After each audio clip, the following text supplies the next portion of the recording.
thank you for the leadership of Senator from Texas and Alabama on this issue that's important to literally millions of Americans, as you talked about. But, first of all, let the record show that today the Democrats objected to a Republican-led IVF Protection Act. The Democrats objected to protecting IVF. This is personal to so many people up here. It's personal to many Republican senators. I would suppose a half a dozen of us so far have a family member, maybe a child or a grandchild because of IVF staff, thanks to IVF. Maybe it's as personal to me as anybody up here. For some 30 years of my life, I had the opportunity, the privilege of delivering a baby most every day. And certainly just nothing but fond memories of each one of those opportunities to give a baby to a new mom and dad and just see the smile on their faces and see their lives change forever. But not everybody was that fortunate. Not everybody is that fortunate. 10 to 15% of Americans have an infertility problem. 10 to 15% of married couples struggle to have children. And that's why I work so hard to have an infertility clinic, a place where people could come, travel hundreds of miles to get help with their infertility treatments.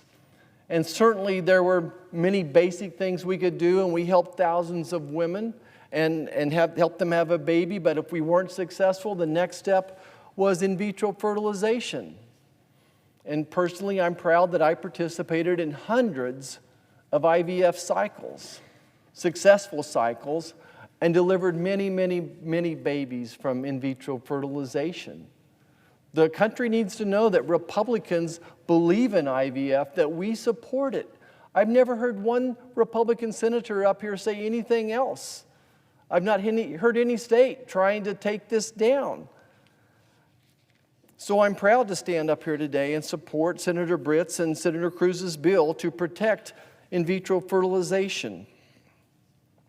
We're going to have an opportunity tomorrow on a show bill. We'll have a show vote on a show bill.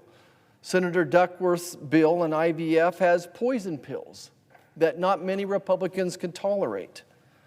The first poison pill is it denies freedom of religion, as Senator Cruz talked about. Freedom of religion. The bill we'll be voting on tomorrow, as far as I'm concerned, is unconstitutional. That as a physician, a Christian physician, a God-fearing Christian, there are certain things that I will not participate in. But I happen to believe that in vitro fertilization is a gift from God, that God has given us this technology to do good with. And I want to make sure that we apply that. But there will be certain hospitals and physicians that don't want to participate in IVF. But the Democrats' bill tomorrow forces that physician and that hospital to participate against their conscience. I think that's a violation of religious freedom. The second poison pill in that legislation, the bill's definitions are too broad. They create an unlimited, unfettered right to all reproductive technologies. And you'd have to assume that that includes cloning and gene editing. Are we ready to go out there and force hospitals and doctors to participate in cloning and gene editing? I just don't think America's ready for that.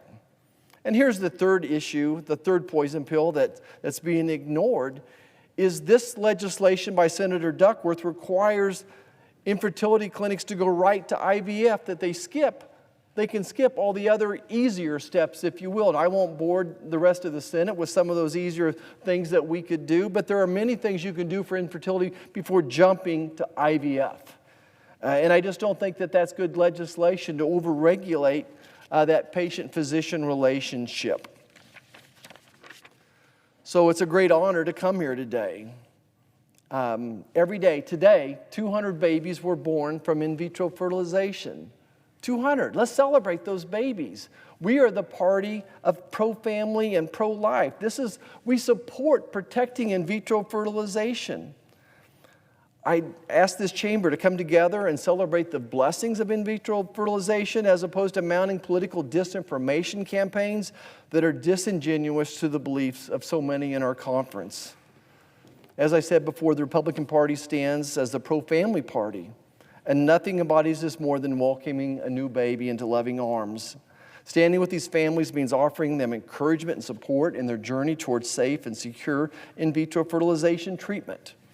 Our commitment to protecting life ensures that every family has the chance to experience that joy of parenthood through in vitro fertilization.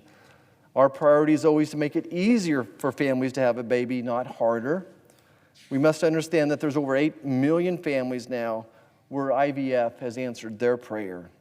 And that's why, again, I'm so honored to stand here beside Senators Cruz and Britt and champion this pro-family legislation and guarantee access to in vitro fertilization to all Americans. Thank you, and I yield back.